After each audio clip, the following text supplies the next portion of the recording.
में ही वो बनाने का प्रयास करते हैं। तो सारी मूर्तियां कई बार एक जैसी लगती हैं। आइए जी, आओ एक एक करके आइए।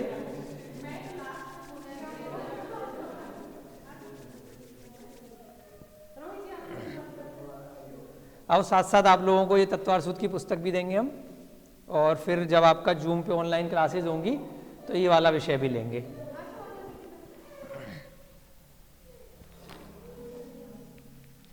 आज ऊपर आ जाइए इनका। आइए मैडम, दे दिए इनका? आप देंगे सर? हाँ बिल्कुल हम देंगे। फोटो भी ले लियो अलग से मोबाइल में। आप बीच में आओ। हाँ इधर आ जाओ।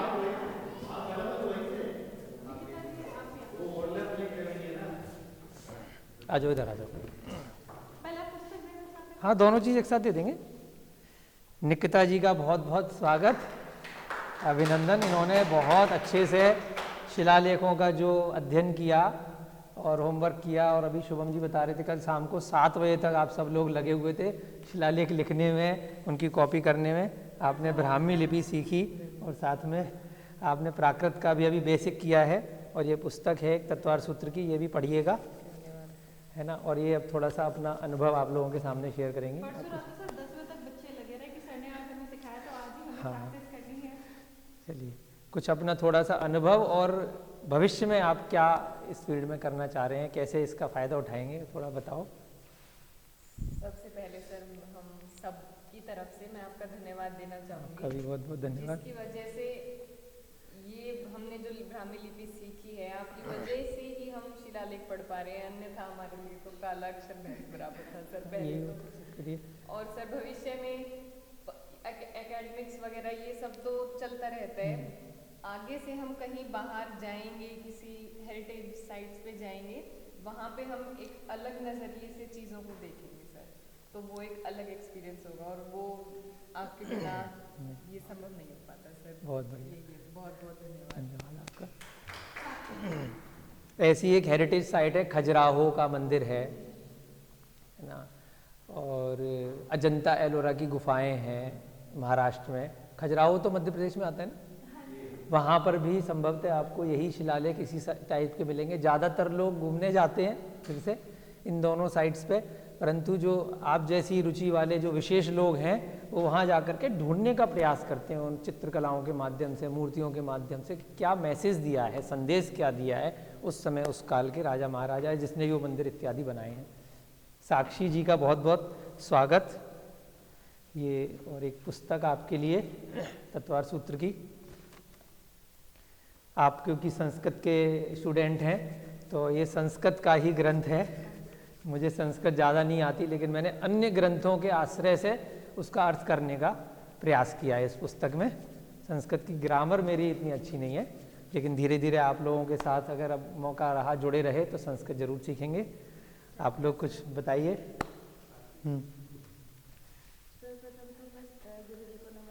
आपका भी बहुत बहुत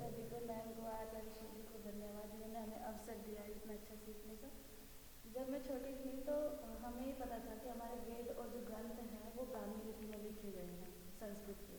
तो मेरी उत्सुकता थी इस टाइप पे कि मतलब ब्राह्मी लिपि किस टाइप की होती होगी, और एक छोटा सा सपना था कि मैं इसको जरूर पूरा करूँगी आने वाले समय में, और मुझे लगा कि मेरा सपना पूरा हो गया। तो वो सर की कृपा से, आचार्य ऋषि मैम की कृपा से हो गया। अब मुझे लगता है कि जो सपने हम देखते हैं मेहनत करके पूरे भी हो जाते हैं। बिल्कुल होते हैं, बिल्कुल ये आपकी मेहनत करने पर ही है।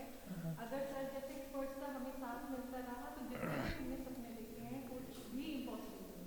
बस यदि सही व्यक्ति, सही माध्यम सर जैसा अगर हमें मिल जाता है तो हर चीज़ आपकी साक्षात्कार हो जाती है। बहुत बहुत धन्यवाद। हरिओम जी।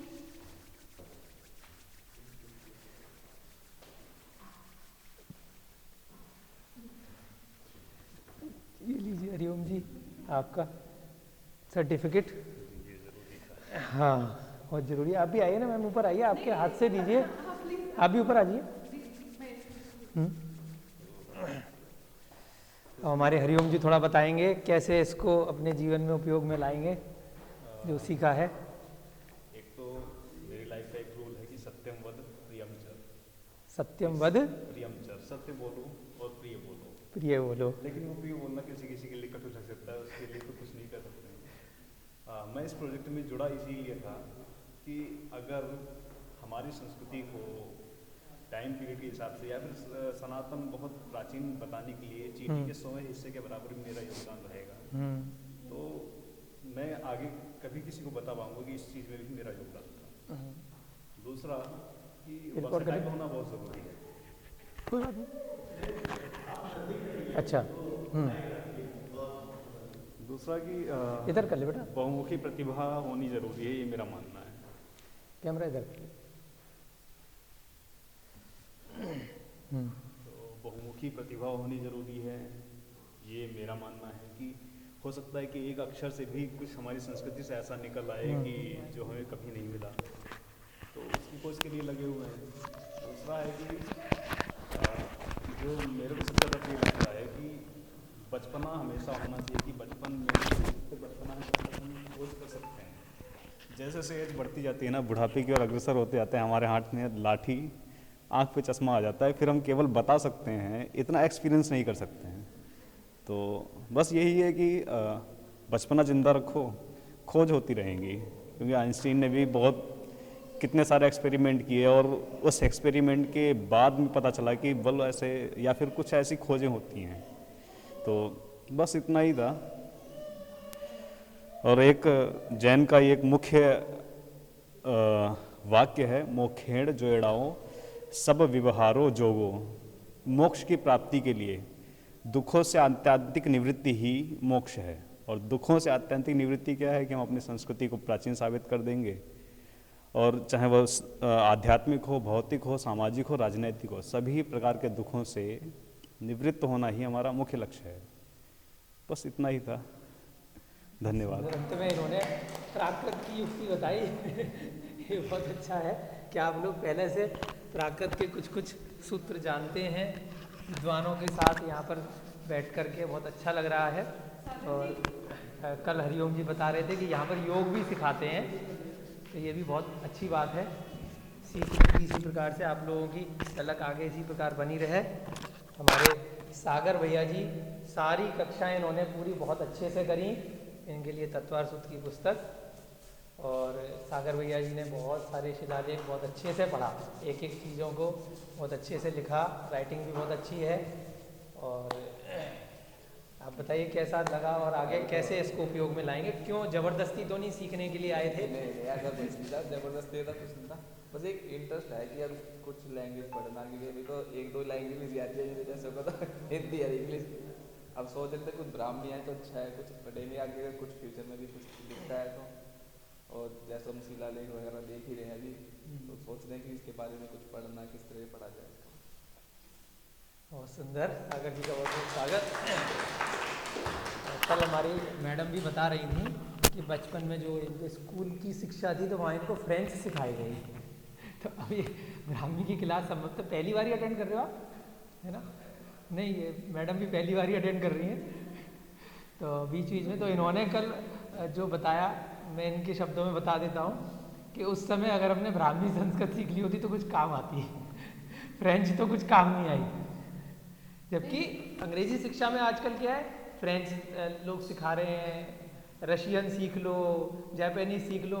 वर्तमान में वो लोग ये चीज़ सीख रहे हैं वहाँ से आकर के। मैं इस बात में मैडम का साथ दूंगी। सर सपोज आप फ्रांस में जाते हैं, ठीक है, वहाँ आपको ब्राह्मी का शिलालेख मिलता है, आप ब्राह्मी नहीं पढ़ पाएंगे, फ्रेंच लैंग्वेज नहीं पढ़ पाएंगे, वहाँ मैडम सपोर्ट करेंगे। क्यों मैडम?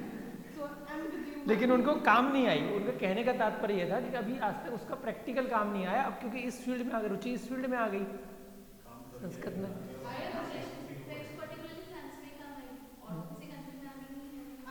ब्राह्मी संस्कृत आपको इस समय पूरे विश्व में काम आएगी। जो रुझान है, हाँ, संस्कृत नासा वाले भी रिसर्च कर रहे हैं, इसीलिए कर रहे हैं कि वो इन वेदों को, इन ग्रंथों को पढ़ना चाह रहे हैं।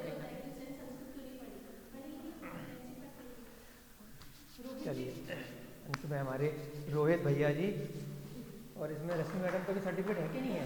है ना? सर्टिफिकेट देने वाले का भी तो होना चाहिए।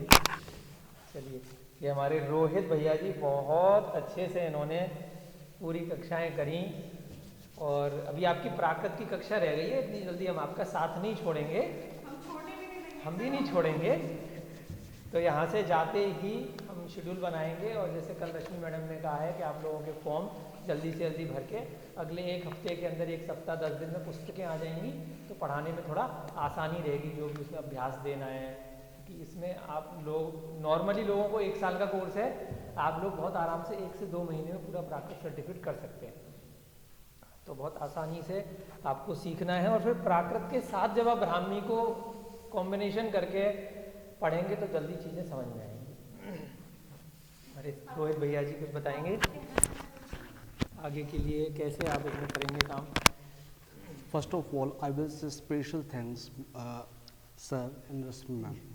Although I'm not related to this field, I don't know about Brahmi script as well as Prakriti language, but my experience is so inspirative. After learning this language as well as script, I feel so much inspirative. So I will say, finally, I will say special thanks, ma'am and sir. And I'm also interested to learn Prakritic language also. And we'll request sir if he can accompany us in the next few weeks also via the online mode, and we'll try to conduct it via offline mode also, so that we can learn Prakritic language. Offline में थोड़ा 1-to-1 connection आता है तो better तो रहता ही है, लेकिन समय की अनुकूलता के हिसाब से जैसे बेस्ट होगा ज़रूर आएंगे।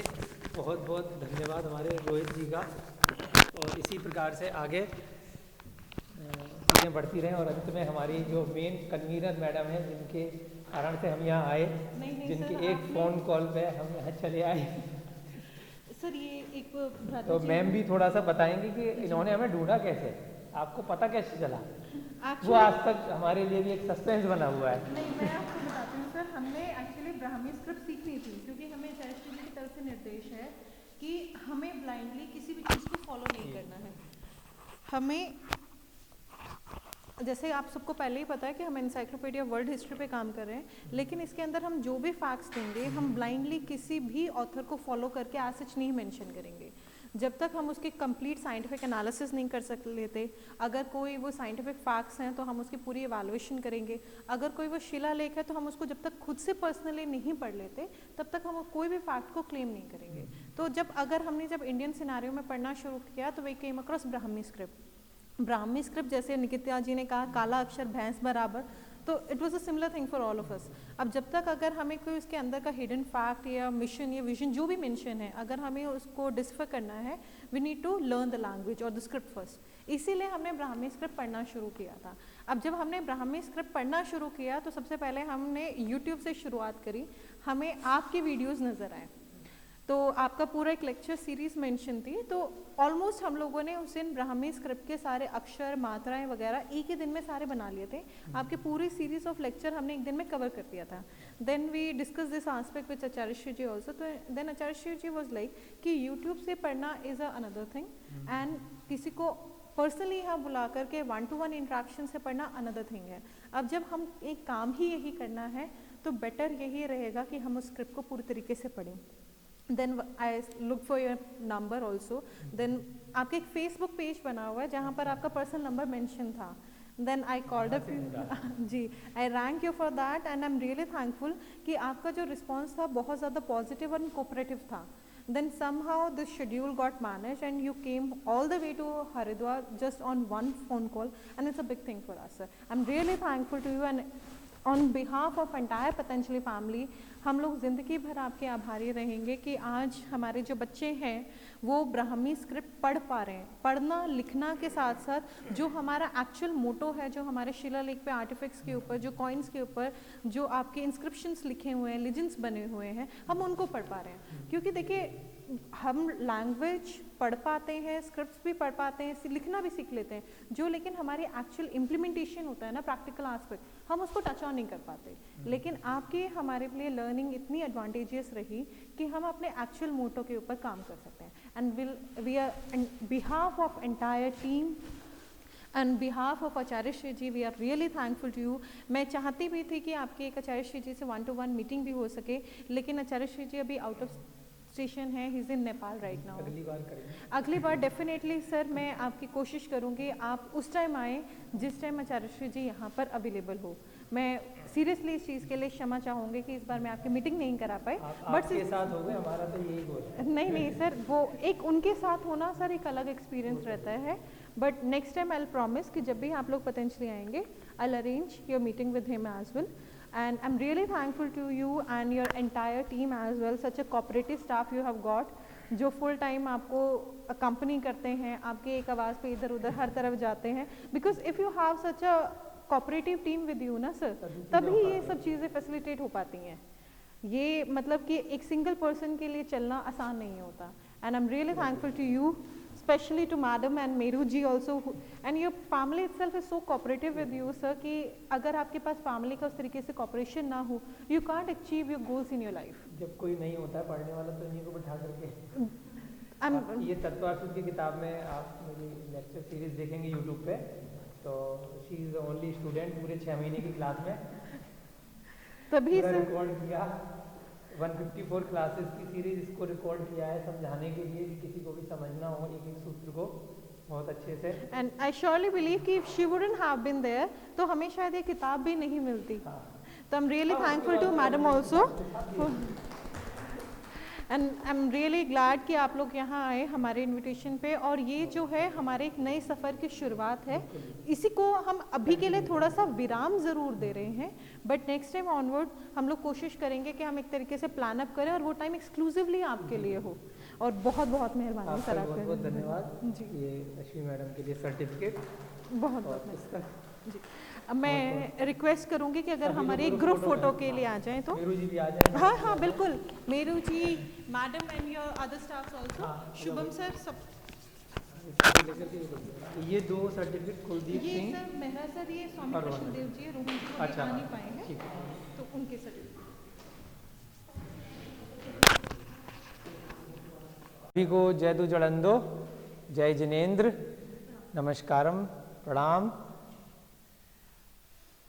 आज आपका लगभग अंतिम कक्षा है ब्राह्मी लिपि की, अंतिम कक्षा यहाँ पर इस सेशन की, जो सेशन चल रहा है पहला प्रथम सत्र की, और ये शुरुआत है ब्राह्मी लिपि में हम लोगों के लिए भी, आप लोगों के लिए भी। और हमने कभी सोचा नहीं था कि ब्राह्मी लिपि हम कभी सीखेंगे तो उसके लिए भी ऐसे सीखने वाले लोग मिलेंगे। हमने अपने जैसे पहली कक्षा में भी बताया था आप लोगों को कि अकस्मात ही जब प्राकृत सीखी तो एक से एक चेन जुड़ी होती है। प्राकृत सीखने के लिए जब हम परीक्षा देने के लिए गए हुए थे, जो सर्टिफिकेट कोर्स आप लोगों को फॉर्म दिए गए हैं, तो परीक्षा कक्ष में हमने एक तस्वीर देखी थी जिसमें ब्राह्मी लिपि का ऐसा ही कुछ सीन बना हुआ था। और उसी सिलसिले में आगे बढ़ते हुए कल 3 जनवरी 4 आज 3 है, कल 4 जनवरी को प्राकृत के सर्टिफिकेट कोर्स की दिल्ली में परीक्षा है। बहुत अच्छा दिन है, और हमारे गुरुकुल से भी लगभग 12 लोग पेपर दे रहे हैं, और डेली हम उनको यहीं से ऑनलाइन डेली उनकी फ़ोटो वीडियो चेक करते हैं। एक को हमने ट्रेन कर दिया, अभिषेक गुरु जी को, पिछले वर्ष, अब वो पढ़ा रहे हैं वहाँ। पिछले साल हमने पढ़ाया तो सारे बच्चों को लगभग 40-50 लोग थे। परीक्षा के फियर के कारण खाली 12 लोगों ने फॉर्म भरा, 12 थे कि 16 थे शायद, इस बार 12 दे रहे हैं, पिछले साल ज़्यादा थे, 16-17 लोग। तो इस प्रकार से ही हम भी चाहते हैं कि आप लोग भी, चाहे यहाँ परीक्षा का जो प्राकृत की होगी अगले साल, आप लोग सभी उसमें सहभागिता करें, या दिल्ली में कुन भारती में सेंटर पड़ता है वहाँ पर अपभ्रंश साहित्य अकादमी। तो इस प्रकार से शुरुआत हमारी भी हुई थी आज से कुछ वर्ष पहले, आप लोगों की भी हो रही है। लक्ष्मी मैडम, आचार्य बालकृष्णा जी, इन सबके आशीर्वाद से जो ब्राह्मी लिपि के बारे में कहीं ना कहीं से पहले सुना गया होगा, पढ़ा गया होगा, तो उसमें रुचि जगी। और हमारा भी परम सौभाग्य है कि यहाँ इतने बड़े विश्वविद्यालय से जुड़ने का हमें मौका मिला। कल और परसों की 2 कक्षाओं में हम लोगों ने ब्राह्मी लिपि के कुछ शिलालेख जो प्रिंट के माध्यम से आपकी पुस्तकों में कहीं ना कहीं से आप लोगों ने लिए हैं, कलसी वाला जो शिलालेख था उत्तराखंड का, उसको देखा। उसके बाद हमने उदयगिरी खंडगिरी के पास जो उत्कल क्षेत्र है उड़ीसा में, भुवनेश्वर के पास राजा खारवेल का शिलालेख, मेघ वाहन के नाम से जो महाराज थे उनका शिलालेख देखा।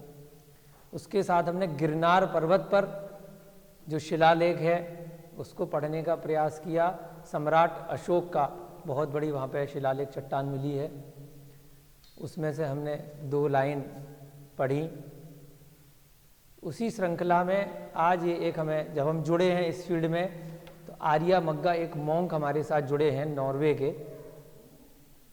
वो बोर्न एंड ब्रॉटअप तो लंका के हैं, परंतु अभी 30-40 साल से नॉर्वे में रह रहे हैं। आना जाना उनका लगा रहता है और पूरा जीवन उन्होंने समर्पित कर दिया है ब्राह्मी के लिए और श्रीलंका के शिलालेखों के लिए। तो उसी सिलसिले में उन्होंने हमें ढूंढा, हमने उन्हें ढूंढा। तो अभी कुछ माह पहले वो दिल्ली स्पेशली हमारे पास आए और फिर उन्होंने प्रतिदिन के हिसाब से पूरे लंका में कुछ भी उनको शिलालेख इत्यादि मिलते तो हमें भेजते रहते हैं। कई सारी वीडियोस, ज़्यादातर वो सिंगला भाषा में होती हैं। वहाँ सिंघल द्वीप श्रीलंका का नाम है, तो सिंगला भाषा चलती है। वह थोड़ा बहुत जो हमने 1 हफ्ते उसकी क्लासेस लगाई थी वहीं श्रीलंका में, अपने नेबर एक मैडम है शिफा मैडम, वो पढ़ाती हैं, तो वहाँ हमने सीखा था 1 हफ्ते तक। तो कुछ कुछ बेसिक शब्द जो हमें समझ में आए, तो संस्कृत, तमिल और तेलुगु के समकक्ष है पूरी की पूरी सिंगला भाषा और प्राकृत से भी बहुत मिलती जुलती है। तो उसी सिलसिले में अभी हमने मैडम को भी व्हाट्सएप के माध्यम से ये शिलालेख भेजा था। तो जो जैसे आपने ये जो पेपर कल दिए थे, तो हमें थोड़ा सा यही डाउट हो रहा है कि ये प्रिंट आउट के माध्यम से सीधे सीधे छाप दिए गए हैं, एक्चुअल शिला इसमें नीचे दिखाई नहीं दे रही। तो जब आप लोग अब रिसर्च फील्ड में आएंगे तो इस तरीके से आपको नहीं मिलेगा। तो वो थोड़ा सा दिखाने के लिए मैंने स्क्रीन पर डाला है कि जब आप फील्ड पर जाएंगे तो जरूरी नहीं है बिल्कुल सीधे सीधे हो। अब इसको जब हम कागज पे उत्कीर्ण करेंगे तो ये जो छेद छेद हैं बहुत सारे, ये भी उसमें आ जाएंगे। तो शिलालेख, अब कोई शिला है तो उसको वो एक सार नहीं करते कि पहले उसको चिकना किया जाए, है ना, एक सा बनाया जाए। अभी क्या होती है, उसकी पत्थर बनाने के लिए, मकान बनाने के लिए उसको एक सा कर देते हैं। बिल्डिंग बनाने के लिए अगर पत्थर कहीं से निकलते हैं या आपको कोई शिला पे बाहर नाम लिखना है तो उसको घिस दिया जाएगा, एक सा कर दिया जाएगा, स्टोन्स बना दिए जाएंगे। जैसे हम यहाँ फर्श पे बैठे हैं तो एक कोटा स्टोन लगा हुआ है शायद, तो शिला में अगर निकला होगा तो ऐसा एक सा नहीं होगा। अभी इस पे अगर हम कुछ चीज़ उत्कीर्ण करना चाहेंगे तो साफ साफ सीधी सीधी आ जाएगी, परंतु जो है उस काल में जब चट्टानें होती थी, नेचुरल हैं, प्राकृतिक हैं, बड़ी बड़ी शिलाएँ, चट्टानें, जो महाराष्ट्र में हमने मंदिर देखे, गोवा में देखे, कर्नाटक में कई जगह हमने देखे, श्रीलंका में भी और बाहर विदेशों में भी। तो इन्हीं शिलाओं में ही मंदिर बना दिए जाते हैं। ऊपर से पूरी कंप्लीट शिला होगी। भामेर के मंदिर का हमने जिक्र किया, तीर्थंकर लेणी में हम लोगों के सेंटर काम कर रहे हैं, तो यहीं पर जैसे ये गड्ढा आपको दिखाई दे रहा है, उसी शिला में अंदर खोदा जाता है ना। कैलाशगिरी आपका महाराष्ट्र में बहुत प्राचीन मंदिर है, तो ऊपर से लेके नीचे तक उसको तराशा जाता है। कोई भी मंदिर इत्यादि बनाते हैं नीचे से नहीं बनाते। अभी क्या है, इसे बनाने तो नीचे से ऊपर जाएंगे, एक के ऊपर एक मंजिल खड़ी करी जाएगी। शिला पूरी बंद होगी, उसमें अंदर शिल्पकला के माध्यम से उस समय के बड़े बड़े इंजीनियर वैज्ञानिक रहते थे। तो यहाँ पर आपको दिखाई दे रहा है उस शिला के अंदर इन्होंने कुछ मंदिर इत्यादि कुछ बनाया होगा। तो जो भी शिलाएं आपको मिलेंगी कुछ इस टाइप से मिलेंगी, जहाँ जैसे जगह मिली वैसे उसको लिख दिया, छाप दिया। कुछ इसी में मूर्तियाँ इत्यादि मिलेंगी आपको, तो वहीं पर शिलाओं में ही तराश करके मूर्तियाँ, प्रतिमाएं, कुछ और संदेश, कुछ और डिजाइन, कुछ और जैसे स्वास्तिक के निशान, है ना, इस ब्रह्मांड को बताने के लिए, वस्तु स्थिति बताने के लिए 3 लोक के निशान, जम्बूद्वीप के निशान, बहुत सारे ऐसे, सुमेरु पर्वत इत्यादि, बहुत सारा ज्ञानवर्धक बातें आपको ऐसी मिलेंगी। हम तमिलनाडु में अरिहंतगिरी एक जगह है, अभी अरिहंतगिरी उसका नाम रखा है, तमिल भाषा में कुछ अजीब सा उसका नाम है, चेन्नई से काफ़ी आगे जाके गांव में, वहाँ गुफाओं देखने के लिए गए। तो अंदर वहाँ गुफाओं में आज भी हजारों साल प्राचीन पेंटिंग्स बनी हुई हैं। अंदर जाना पड़ता है, चमगादड़ की स्मेल्स आती है बहुत, परंतु पेंटिंग्स आज भी उन्होंने सुरक्षित रखी गई हैं। अरिहंतगिरी है तमिलनाडु के पास, तमिलनाडु के अंदर चेन्नई के आगे अरिहंतगिरी, उसका तमिल में नाम कुछ और है।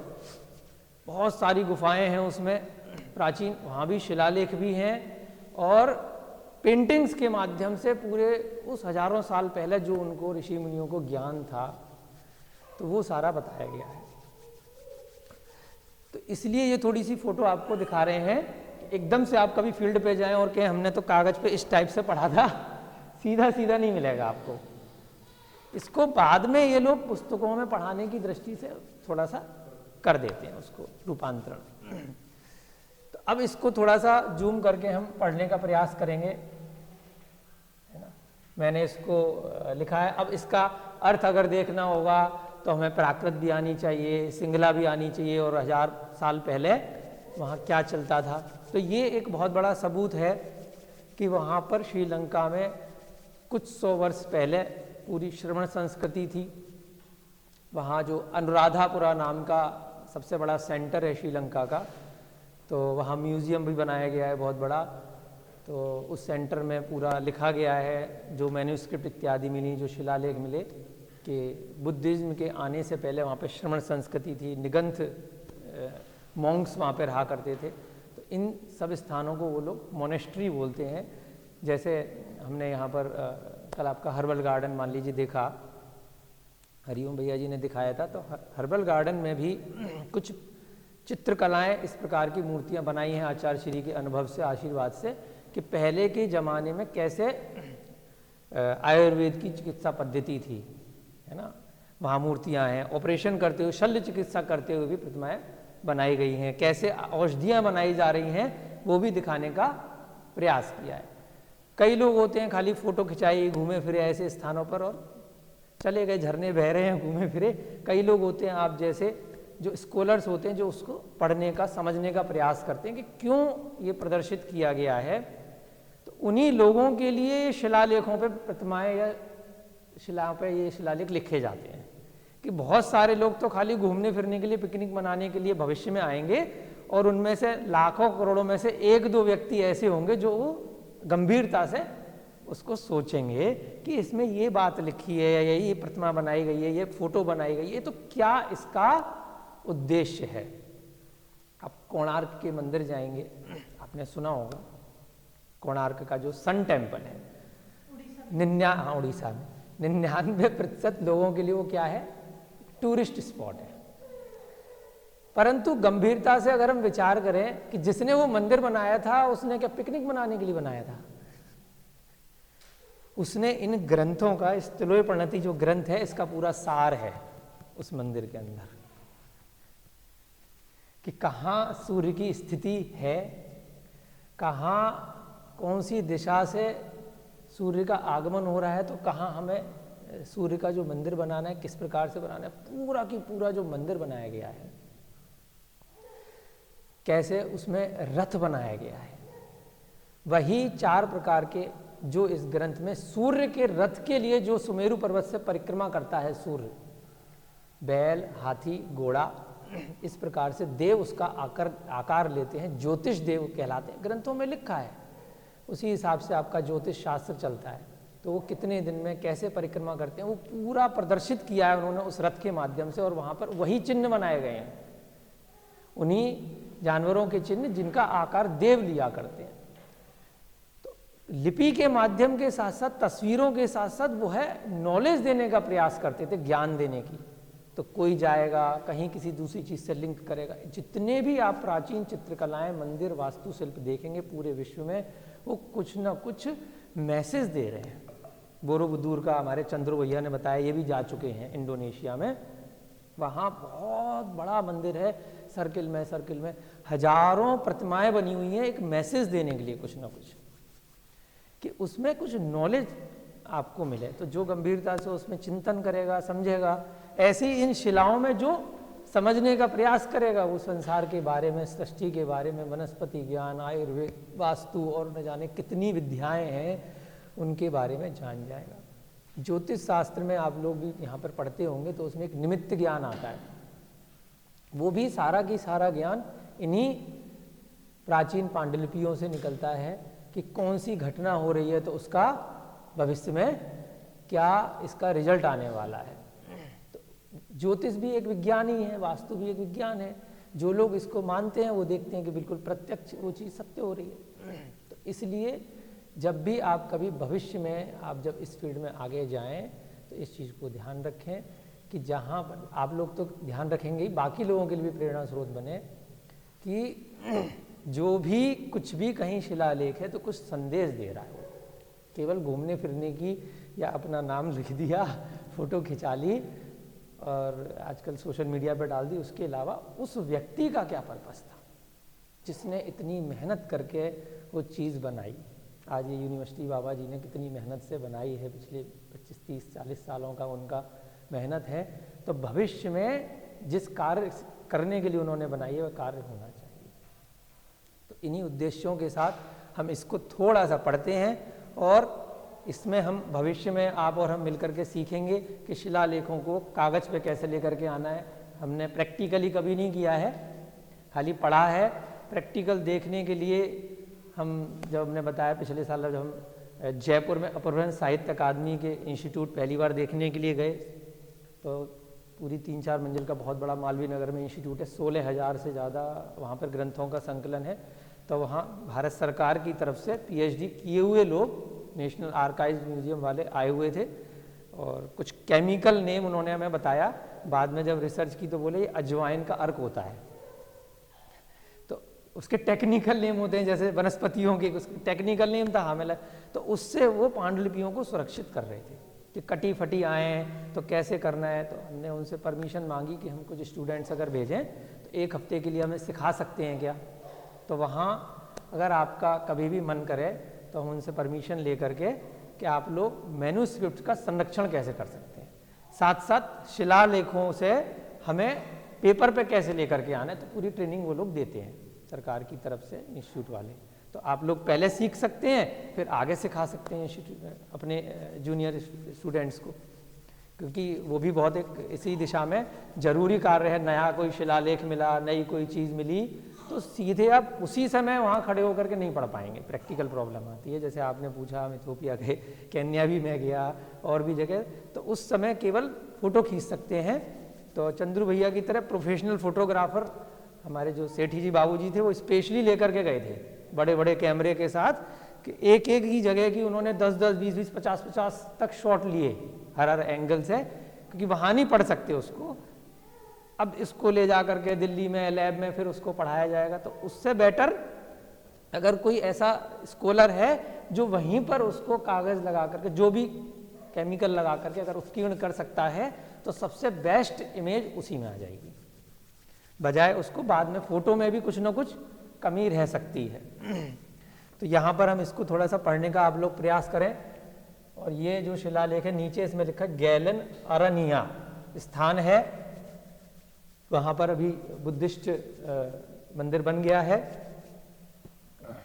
गैलन अरनिया। ऐसे वहाँ पर श्रीलंका में लगभग 30-40 स्थानों की खोज हुई है।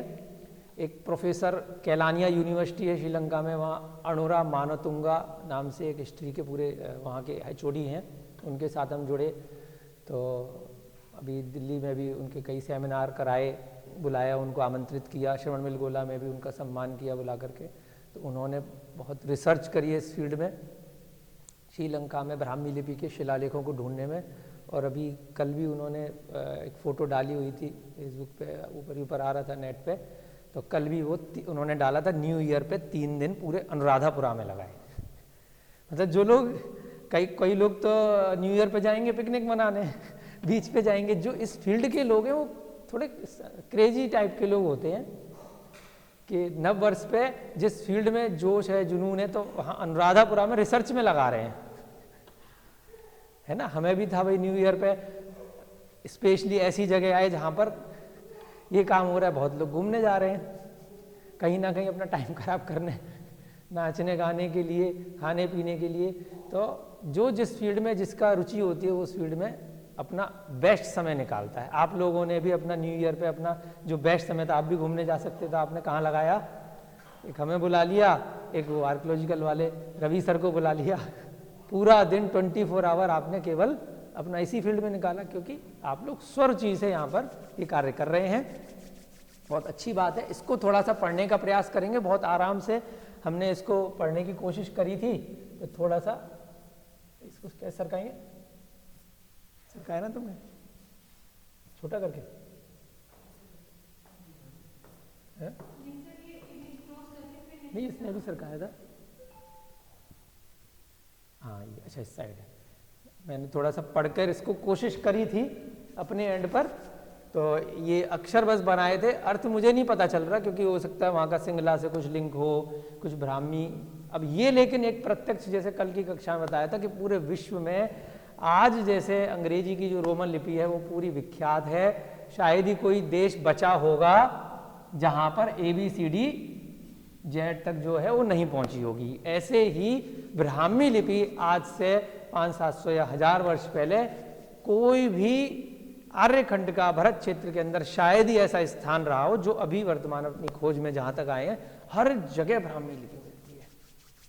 प्राचीन कोई भी अभिलेख मिलेगा, कुछ भी शिलालेख मिलेगा, वहां की भाषा के हिसाब से उसका अर्थ अलग हो सकता है, परंतु अल्फाबेट ब्राह्मी के ही मिलते हैं, या ब्राह्मी खरोष्टी या उससे थोड़ी थोड़ी मिलती जुलती रिलेटेड। तभी विद्वानों ने ये निकाला कि प्राचीन लिपि ब्राह्मी है, उसके बाद फिर बाकी जितनी भी लिपियाँ उसकी मतलब ब्राह्मी उसकी जननी हो गई, उसके बाद उसी से मिलती जुलती समय के हिसाब से बनी है। परंतु यहाँ जो ये शिलालेख मुझे मिला है थोड़ा सा, जो उन्होंने भेजा आर्या मग्गा जी ने, तो इसमें इतना साफ तौर पर आज भी दिखाई दे रहे हैं वही अक्षर एज इट इज।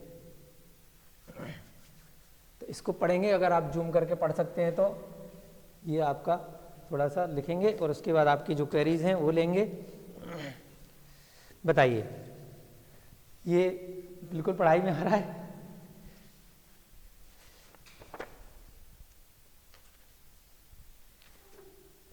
बताओ मीरू जी, आप बताओ क्या लिखा है? मीरू जी भी आए हैं आज। पहला वाला तो ग, पेन कहाँ है? यहां से हम देखते हैं इसको, पेन वाइट, इसमें वाइट चल जाएगा है ना? हाँ। ये आपका ग,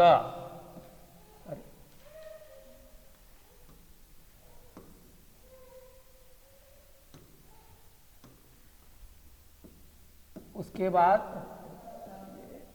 ग है, आधा ज एकदम साफ साफ सा दिखाई दे रहा है, जूम नहीं हो रहा, और जूम करने की तो नहीं है। आधा जा का क्या मतलब हमने निकाला था? हाँ। उसके बाद ये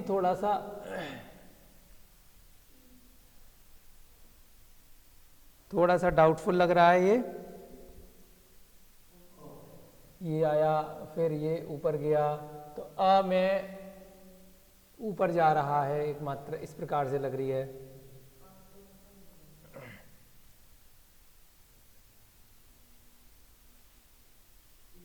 क्या लग रहा है ये? हाँ, त में स्टैंड है, हाँ, ती ऊपर ई की मात्रा, ती ज्यादा लग रहा है। कुछ और भी हो सकता है ये वाले में, ये तो माँ की तरह से ही लग रहा है।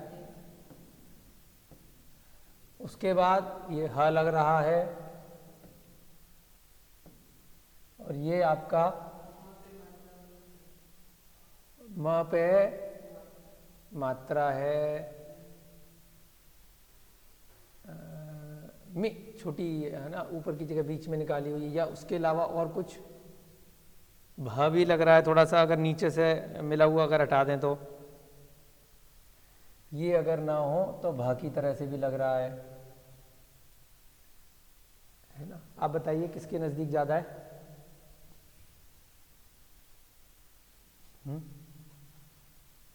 नहीं लग रहा? अभी मैंने जो लिखा हुआ उसको भी चेक कर लेंगे इसके बाद। अभी इसमें हम मी भी लिख सकते हैं, और भा की तरह से भी थोड़ा थोड़ा लग रहा है। ये बिल्कुल साफ पता चल रहा है आपका। उल्टा स्टैंड तो हमारा ता है ना? ता, उसके बाद ये बिल्कुल प है, ये भी त है, और ये आपका कल जो आपका जैसे डाउट था कि कहीं कहीं ये घूमता हुआ है, अब आप देखो कहाँ उत्तराखंड की लिपि, वहां पर भी यही आ रहा है आपके खलसी में, और कहाँ श्रीलंका, तो सब जगह सेम अक्षर मिल रहे हैं। कितनी गंभीर सोच वाली बात है कि इतने बड़े बड़े एरिया में अभी हम कहते हैं कि चलो आज तो हवाई जहाज डेवलप हो गए, तो तब एक लिपि का प्रचार दूसरे देश में कैसे हो रहा है, और जबकि वर्तमान में आप गांव में 25 किलोमीटर दूर चले जाओ तो भाषा बदल जा रही है, परंतु लिपि देखिए हजारों किलोमीटर दूर भी वही अक्षर मिल रहे हैं। और केवल ये तो एक ही मेरे पे उदाहरण अभी था, वीडियोस वगैरह मेरे पे श्रीलंका की काफ़ी हैं। श्रीलंका में लगभग 40-50 ऐसे क्षेत्र हैं, सब जगह वही लिपि मिल रही है। और ऐसे क्षेत्र जो अभी खोजे जा रहे हैं, पूरे जंगलों के अंदर है, वहाँ भी पब्लिक नहीं जा रही है, जो रिसेंट में पिछले 50 सालों में खोजे गए हैं मैक्सिमम, जहाँ अभी कोई आबादी नहीं रह रही, जंगलों के अंदर, चट्टानों में, पहाड़ों में, वहाँ पर भी जो भी शिलालेख मिल रहे हैं वो ब्राह्मी के मिल रहे हैं। ऐसे ही इंडोनेशिया में भी है, एक वियतनाम जगह है, वहाँ पर भी मिला है ना। और आपका बांग्लादेश, भारत के चारों तरफ बांग्लादेश में शिलालेख मिले हैं, वो भी ब्राह्मी के हैं। नेपाल में मिले हैं, पाकिस्तान में मिले हैं, भूटान में भी मिले हैं। तो भारत के आसपास जहाँ जहाँ भी स्थान है वहाँ सब जगह ब्राह्मी लिपि के शिलालेख मिल रहे हैं कहीं ना कहीं। चलिए इसके आगे हम कहाँ पहुँचे। अब ये थोड़ा सा वही आपकी वाली जो क्वेरी थी कि कहीं पर घूम के आ रहा है और कहीं पर नहीं घूम रहा है, तो ये हो सकता है कि ये मात्रा जो ऊ की मात्रा है या तो इधर से लगा रहे हो, यहाँ लगाने की बजाय, हो सकता है, अंदाजा लगा रहे हैं, बाकी और विद्वान लोग जैसे बताएं। ये जो शब्द है अब ऐसे घूम रहा है, इधर से ऐसे घूम गया है, हल्का सा एक मात्रा इधर लगाई, एक इधर लगाई, या ये ऐसे भी हो सकता है कि ओ की मात्रा हो, एक लेफ्ट से ले ली और ये क्योंकि जब में पहले से ऐसे था तो अब आगे क्या बढ़ाएंगे तो थोड़ा सा उसको घुमा देते होंगे मात्रा लगाने के लिए, ऐसे घुमा दी और यहाँ वाली ऐसे लगा दी। ये एक आइडिया आ रहा है, मन में विचार आ रहा है कि शायद ऐसा रहता हो ओ की मात्रा के लिए, क्योंकि दोनों चीज दिखाई गई, यहाँ पे सीधा सा है और यहाँ बिल्कुल साफ पता चल रहा है कि ये घूम रहा है, तो हो सकता है मात्रा हो। अब पता कैसे चलेगा, जब उसका अर्थ हमें पता हो कि इन शब्दों के संकलन को मिला करके प्राकृत या जो भी भाषा उस समय चली उसका अर्थ क्या निकल रहा है, तब थोड़ा सा फिर पता चलेगा कि ओ के अर्थ में लिया है या ए लिया है या कुछ और ही अक्षर है। नजदीक सबसे ज्यादा जा रहा है ये ह के, उसके बाद ये पा जैसा ही लग रहा है, ये तो आपका पा ही लग रहा है। ये देखिए इन्होंने बिल्कुल क्लियर रा दिख रहा है यहाँ पर, कहीं कल जो हमने इस वाले शिलालेख में देखा था तो रा कहीं ऐसे बना दिया था, कहीं थोड़ा सा ऐसे था, तो वो हमने एक अंदाजा लगाया था कि खोदने में, उत्कीर्ण करने में जिस प्रकार से उनका जो भी औजार रहता हो, और जैसे पत्थर का थोड़ा सा बेस है, पत्थर कोई बहुत कठोर है कोई नर्म है, उस हिसाब से थोड़ा सा जिस प्रकार से उनका चला, ये बिल्कुल साफ साफ र पता चल रहा है रस्सी, और नीचे ऐसे निकाला हुआ है, तो ऊ की मात्रा, छोटे ऊ की मात्रा पता चल रही है, रू।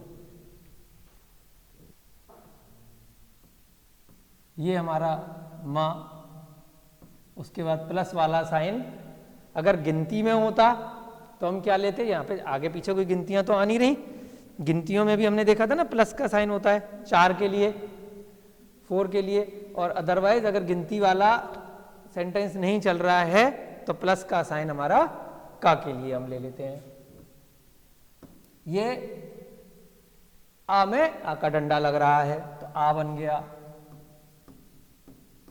अब आ रहा होगा ना रश्मि मैडम, थोड़ा थोड़ा कॉन्फिडेंस के, अब हम डायरेक्टली शिलालेख देख रहे हैं और ये इसलिए इसको पढ़ने में मैं खुशी मिली क्योंकि उन्होंने स्पेशली हमारे पास भेजा कि ये ब्राह्मी से रिलेटेड लग रहा है, आप इसको बता दो क्या है।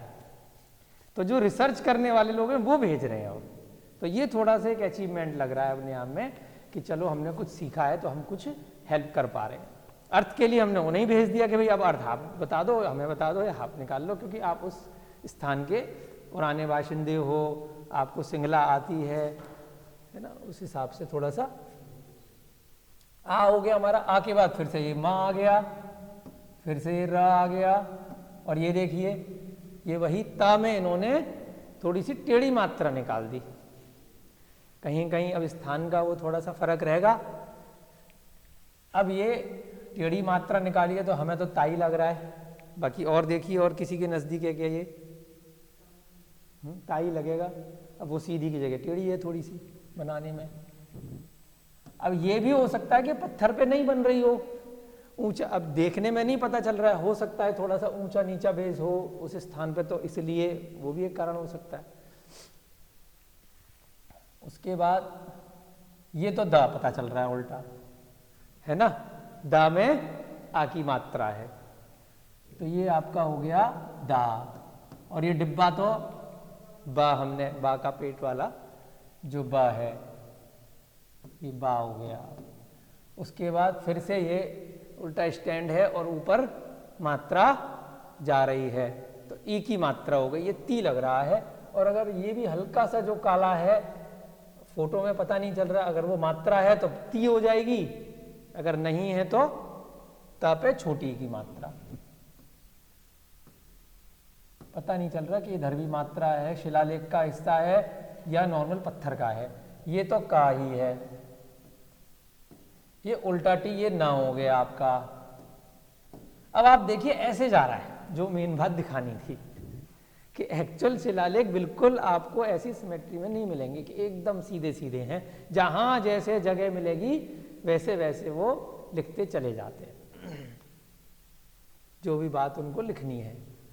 उसके बाद ये ना हो गया, ये भी का आ लग रहा है, उल्टा के है अ,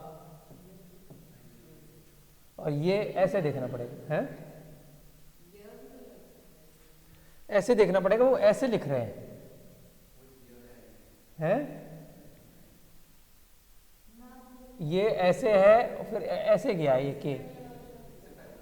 इससे पहले वाला तो ना है, ना लिख दिया मैंने यहाँ, ऐसे जा रहा है ना वो पत्थर, आप देखो पत्थर ऐसे जा रहा है तो ऐसे पढ़ेंगे। हाँ, उधर से आप देखोगे तो थोड़ा सा वैसे लग रहा है टेढ़ा, जबकि वो सीधा नहीं है, यूं जा रहे हैं अभी अक्षर सीधे नीचे की तरफ। उसके बाद ये जो आ रहा है ये एक ही तरह से वही तीन ऐसे बनाया हुआ है, तो ये आपका बन गया ग की तरह से। ये कैपिटल का डी लग रहा है, हाँ, और ऊपर उसमें सीधे निकल गया है, वो छेद है कि क्या है। डी हमने क्या लिया था कैपिटल का, डी आपका होता है धा, उसमें नीचे निकल रही है जबकि उसमें ऐसे होनी चाहिए, तो ये तो धा ही लग रहा है, मात्रा मुझे लग नहीं रही इसमें किसी प्रकार की। ये भी उल्टा के ही है, तो ये अ है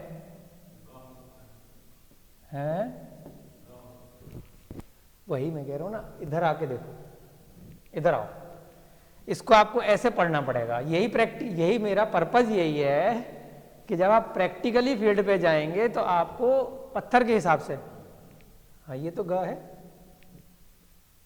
मैंने ये वाला तो ग है, ग यहाँ लिख दिया था मैंने, एरो नहीं लगाया है, ये तो ग है।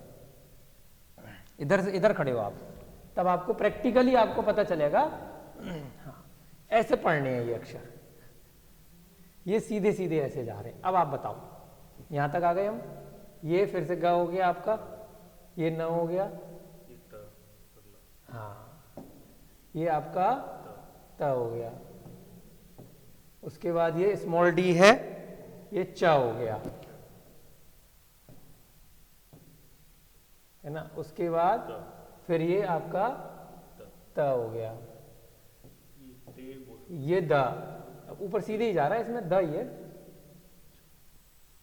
ये आपका द हो गया, फिर ये ग हो गया। उसके बाद ये डी ही लग रहा है। हाँ, ये डी आपका ध। अब ध में नीचे तक जा रही है थोड़ी सी रेखा, धू भी हो सकता है और ध भी हो सकता है। अगर वो उसके बाद ता में मात्रा निकल रही है तो क्या बन गया? ता। इस प्रकार से आपको जो एक्चुअल फोटोग्राफ्स कहीं से मिले तो उनमें आपको सीखने को सबसे ज़्यादा मिलेगा, है ना। ऐसे ही मथुरा में भी जो शिलालेख मिले, उसको भी बहुत फेमस शिलालेख बताया जाता है, जो उसको टीला करके एक जगह बोलते हैं, मजनू का टीला करके बोलते हैं। मथुरा का जो शिलालेख है, नाम स्लिप हो रहा है हमसे, तो उस टीले में बहुत सारे शिलालेख मिले हैं मथुरा में, और इवन वो सारे की सारे शिलालेख जो श्री कृष्ण इत्यादि के जो मंदिर है उससे भी प्राचीन है। तो बहुत सारी चीज़ें ऐसी प्राचीनता पता चलती है कि किस स्थान पर पहले क्या रहा होगा। अभी हम लोग पिछले साल फतेहपुर सीकरी गए, आगरा के पास आपने सुना होगा बुलंद दरवाज़ा है। तो अब कई बातें वर्तमान में जो प्रशासन शासन होता है, तो अगर उनकी मान्यताओं से थोड़ा आगे पीछे होती हैं तो उसको प्रचार नहीं किया जाता, दबाने का प्रयास किया जाता है। फिर भी इतिहासकारों के लिए या अन्य लोगों को संतुष्ट करने के लिए कुछ कुछ चीज़ें दे दी जाती हैं। तो फतेहपुर सीकरी में भी ऐसा ही हुआ है। बहुत लोगों को जो इस दिशा में पढ़ने वाले हैं उनको पता है, बाकी लोगों को नहीं पता। फतेहपुर सीकरी के पूरे के अंदर बहुत बड़ा मंदिर निकला, इतनी प्रतिमाएं सैकड़ों की संख्या में अकस्मात निकल गई। सफाई चल रही थी, जो पानी का उनका नहाने जो कुंड होता है, हजारों साल प्राचीन है, और इतनी विशाल प्रतिमाएं, इतनी सुंदर प्रतिमाएं, तो एक के बाद एक निकलती चली गई सफाई में।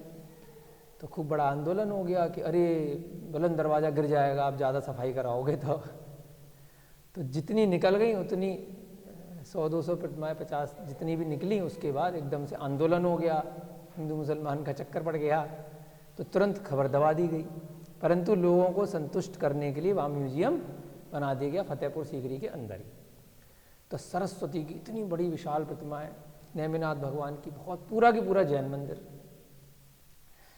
हर प्रतिमा पर शिलालेख, उस काल का उस समय के बारे में। तो उससे जो भी थोड़ा बहुत अध्ययन हो पाया, क्योंकि उस स्टडी को दबा दिया गया किसी कारण से, कि नहीं तो फिर लोगों को रहेगा कि भाई ये मंदिर तोड़ करके बनाया गया है ना, विद्रोह होगा, जैसे अभी वाराणसी इत्यादि में हुआ, पॉलिटिक्स चलेगी, राजनीति होगी, तो इसलिए उसको दबा दिया गया। परंतु म्यूजियम बहुत सुंदर बनाया गया, हम लोग पिछले साल देख करके आए, स्पेशली हम लोगों की रुचि है तो कहीं भी मौका मिलता है तो वहाँ बहुत बड़ी बड़ी म्यूजियम में प्रतिमाएं हैं। फिर हमने कहा भाई जो और निकली थी उसकी कहानी पढ़ी हमने, न्यूज़पेपर्स की कटिंग थी, उसको बात करी म्यूजियम में कि और प्रतिमाएं कहाँ हैं जो इसमें लिखी हुई हैं, आप ही की कटिंग्स में लिखी हैं, जो आपने खुद ही बताई हैं। तो जी वो वहाँ पर उसकी चाबी यहाँ है, उसकी चाबी वहाँ है। कुछ म्यूजियम में तो जो बड़ी बड़ी चीज़ें सजा दी, जो सैकड़ों की संख्या में अवशेष निकले, शिलालेख निकले, वो कहाँ हैं? अब उसकी चाबी नहीं मिल रही, आज छुट्टी का दिन है, मैडम यहाँ है, मैडम वहाँ है, जो हेड है, तो ऐसे करके टाल दिया गया। लेकिन इतना पता है कि बहुत चीज़ें मिलती हैं और कई कारणों से उनको दबा दिया जाता है। परंतु जब स्कॉलर्स की टीम होती है वो कहीं ना कहीं उस खोज में लगती है। तो अब इससे क्या पता चलता है कि किसी काल में वही स्थान कभी किसी और व्यक्ति ने स्टार्टिंग में बनाया, बाद में उसमें कुछ और चेंजेस हुए, फिर समय के काल के हिसाब से चीज़ें चेंज हो जाती हैं। ऐसा ही एक उदाहरण है अंगकोर वाट का, कंबोडिया में। वहाँ अलग अलग काल के अलग अलग धर्मों के एक ही मंदिर में गणेश जी भी आपको मिल जाएंगे। अंगकोर वाट विश्व का सबसे बड़ा मंदिर है। आप लोग विश्व का मतलब एक साल में 40 लाख आदमी वहाँ टूरिस्ट जाता है देखने के लिए, और 40 लाख में जैसा अभी हमने बनाया 39,99,000 फोटो खिंचाने जाते हैं। बाकी अच्छा आप जा चुके हो वहाँ ब्रह्मा जी का भी मंदिर, वहाँ गणेश जी का भी मंदिर, वहाँ शिव जी का भी मंदिर, वहाँ बुद्ध का भी और वहाँ जैन का भी। तो उस पे जो इतिहासकारों ने अंगकोर वाट में रिसर्च करी कि पुराने राजा महाराजा चेंज नहीं करते थे, जो पहले है उसको भी रहने दिया और जो उसकी अपनी मान्यता है उसका भी बना दिया। तोड़ा फोड़ ही नहीं करते थे कि मैं इसी को तोड़ दूं और पुराने जो काल की जो मान्यता चली आ रही है, पुराना ज्ञान चला रहा है, उसको खत्म करूं, ऐसा लोगों ने नहीं किया। तो ये कम से कम एक अच्छी चीज है उस मंदिर में कि एक ही स्थान पर आपको सारी मान्यताएं मिलती हैं और जो पुरातत्वविद उसमें खोज करके बताते हैं कि ये चीज अलग अलग काल में बनी है एक ही स्थान पर, कि ये उस राजा ने बनाया तो उसका शिलालेख इस प्रकार से है, ये उस राजा ने बनाया इसके 100 साल बाद तो उसका शिलालेख इस प्रकार से है। ऐसा ही उदाहरण चंद्रगिरी में हमें मिला, श्रवणबेलगोला में, जहां से चंद्रगुप्त मौर्य ने समाधि मरण किया। वहां 2000 साल पुराना भी शिलालेख है, वहां उसी मंदिर में 1000 साल पुराना भी मंदिर है एक।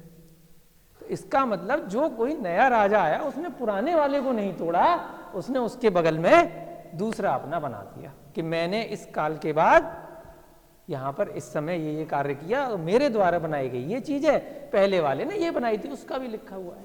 तो वो चीज अगर वर्तमान के लोग करें तो उसमें कोई बुराई नहीं है, कम से कम पुरानी चीज भी रहेगी, उसको न तोड़ने की बजाय आप अपने हिसाब से नई चीज बना दो। आपकी जो मान्यता है, जो भी आपका विचार है, तो ये चीजें थोड़ी थोड़ी सी छोटे मोटे अनुभव के आधार पर हमने आपसे शेयर करी है। आप लोगों के भी इस फील्ड में बहुत अनुभव पहले के रहे होंगे, तो अभी हम ये चाहते हैं कि एक एक करके आप लोग अपना कुछ जो भी आपका शिलालेखों के माध्यम से पिछला अनुभव रहा हो और आगे आप इस दिशा में क्या कार्य करना चाहते हैं, आप लोगों को मैम सर्टिफिकेट देंगी और सर्टिफिकेट मिलने के साथ साथ आप 2-4 मिनट, ऐसा नहीं है कि यहाँ आपने क्या सीखा उसके बारे में आपको ज़्यादा बताना है, ज़्यादा तारीफ नहीं करनी है कि बहुत अच्छा हुआ ये हुआ, लेकिन आपका भविष्य का क्या रुझान है, क्यों आपने ये सीखा है और क्या इससे आप अपने आप को आगे फ्यूचर में देख रहे हैं कि आप किस इससे क्या फ़ायदा लेकर के क्या करेंगे, वो थोड़ा जरूर सबको इंडिपेंडेंटली बताना है। हाँ, एक एक करके। जी नहीं नहीं यहीं कर देंगे, क्या करना है? सिग्नेचर। अरे वाह, सिग्नेचर भी करने हैं, बहुत सुंदर। अच्छा हाँ सॉरी, हमें लगा यही पेन है, वहाँ चलता है ना ये।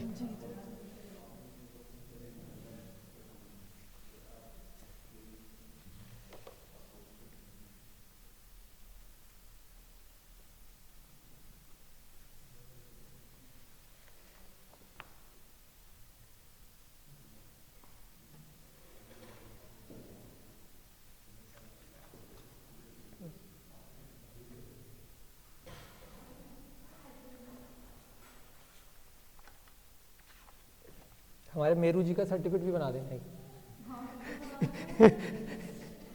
मेरू जी नहीं, आप अभी से उसके बेचारे बच्चे में प्रेशर मत डालिए, अगर उसका मन नहीं हुआ पढ़ाई में किसी और चीज, अरे वो तो जन्म से उसका मन है, जैसे उसको आसपास माहौल मिलता है ना परिवार में किसी भी व्यक्ति को, उसी हिसाब से डल जाता है। हाँ, पूर्व जन्मों के रहते हैं।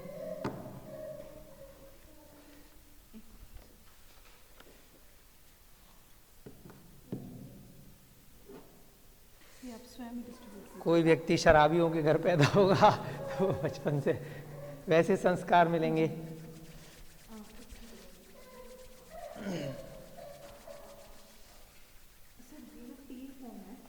आपका जो भी हमारे यहाँ कंसर्न पर्सन आता है, उसका जो भी